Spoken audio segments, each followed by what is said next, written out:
To arrive de Broglie's equation, we have to combine Planck's equation as well as Einstein's equation. Therefore, mv equal to h by lambda. So, lambda becomes h by mv.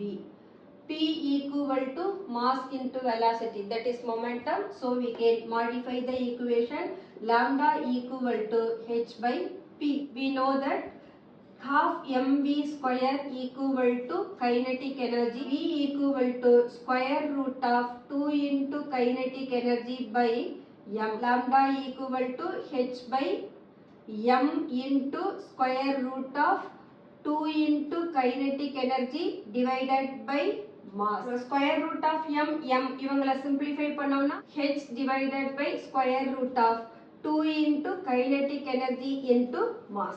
Lambda that can be calculated in terms of velocity, momentum or kinetic energy. உங்களுக்கு இந்த video பிடிச்சிருந்ததுன்னா like பண்ணுங்க, share பண்ணுங்க, comment பண்ணுங்க and subscribe பண்ணுங்க. Thank you.